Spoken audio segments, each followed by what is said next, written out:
From the moment the sun dipped behind the pine-covered hills and the last streaks of gold dissolved into a cold blue twilight, something felt wrong in the quiet mountain town of Ridgeway. The forest, usually alive with the rustle of animals settling in for the night, had grown disturbingly silent, as if nature itself was holding its breath. And on that uneasy evening, when shadows stretched long across the old hiking trails, 8-year-old Emily Carter and her loyal police dog, Rocco, were about to stumble upon a sight that would shake the entire community, testing courage, trust, and the fragile line between fear and hope. If you believe in kindness, second chances, and the power of doing what's right, then please like, comment, share, and subscribe. Your support keeps inspiring stories like this alive. Emily was known around the Ridgeway police station as the Sunshine Kid, the daughter of Officer Daniel Carter, a little girl who wandered freely through the station after school, carrying warm smiles and an uncanny ability to connect with even the toughest K-9 officers. Her closest companion among them all was Rocco, a German shepherd with a reputation for being fierce on duty but unbelievably gentle with her. When Emily approached, his ears softened, his posture relaxed, and a childlike innocence replaced the hardened discipline in his amber eyes. Rocco had practically adopted her as his own, shadowing her every step whenever her father allowed them time together. That evening, Emily had convinced her father to let her take Rocco for a short walk near the forest's edge before dinner. Officer Carter hesitated at first. There had been reports of strange activity near the old logging trails, but Rocco's presence reassured him. After all, no one was safer than a child guarded by one of Ridgeway's most capable K-9 officers. The air was crisp as Emily followed the familiar path, humming softly while Rocco trotted beside her. The forest smelled of damp earth and autumn leaves, but beneath that comforting scent was something faint, something metallic, sharp, unsettling. Rocco sensed it first. His ears shot up, his muscles stiffened, and his tail dropped low. Emily knew that posture well. It meant danger. Rocco pulled slightly against his leash, nose lifted, scenting the cold air.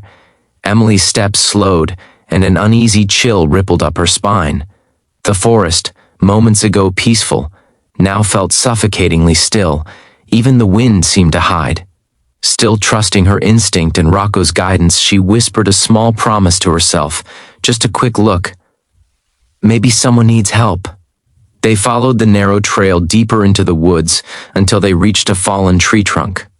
That was when Emily saw something that made her breath catch, what looked like a dark shoe protruding from behind a mound of leaves. Rocco let out a low, distressed whine, urging Emily to stay back, but the child's heart pulsed with concern rather than fear. She stepped closer and froze. 2 adult men lay motionless on the forest floor, their bodies slumped as if they'd collapsed mid-stride. Their jackets bore the unmistakable letters, FBI. Emily's tiny heart hammered against her ribs. The agents' faces were pale, lips tinged with blue, and their wrists bore the deep, angry marks of rope burns. The sight was terrifying, like something from a nightmare she could not wake from. Rocco nudged one of the agents gently, sniffing urgently around their collars. Emily bent down with trembling hands and whispered their names under her breath as she read the IDs clipped to their belts, Agent Nolan and Agent Price. She didn't know what had happened, but she understood something very important. They weren't sleeping, and they weren't okay. The forest felt colder. The silence felt sharper.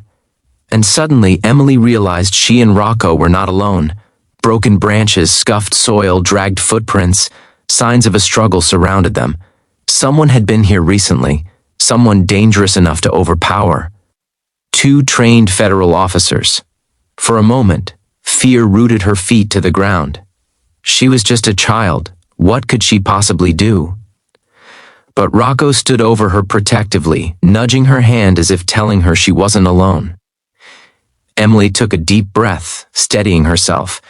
She reached for one of the agent's radios, but before she could touch it, Rocco snapped his head up, ears pinpointed at the darkness beyond the trees. A distant echo drifted through the forest. Footsteps, heavy ones, coming closer. Emily's throat tightened. She backed away slowly, gripping Rocco's fur as more sounds emerged. Voices, frantic and angry. Rocco growled softly, positioning himself between her and the approaching danger. Emily whispered to him, telling him she was okay, though her voice trembled. They had to leave. They had to warn her father. But as they turned, a faint groan came from one of the agents. Agent Price's eyes fluttered open for only a second, enough for Emily to feel a spark of hope, enough to make her heart ache with the need to help. But he couldn't move. He couldn't speak. He was trapped in a haze of pain and whatever toxin was coursing through his body. Emily knew she couldn't carry him. She couldn't fight whoever was coming. But she could do something else. She could get help faster than anyone expected. Clutching Rocco's collar, she whispered the word he knew well. Home. Instantly, the trained K9 moved. They sprinted back through the woods, Emily stumbling at times but never letting go, Rocco tugging her forward with protective urgency. Branches slapped against her arms, the cold air burned her lungs, and the image of the helpless agents burned into her mind with a fierce determination she didn't know she possessed. When they burst out of the trees near the station's back lot, Officer Carter saw them and felt dread coil in his stomach. Emily was pale, shaking, eyes wide, not from mischief, but from something far worse. Rocco barked relentlessly, the kind of bark officers knew, meant life or death. In broken breaths, Emily told her father everything she had seen. Officers sprang into action. Radios crackled. Search teams rushed toward the forest. Medical units were dispatched.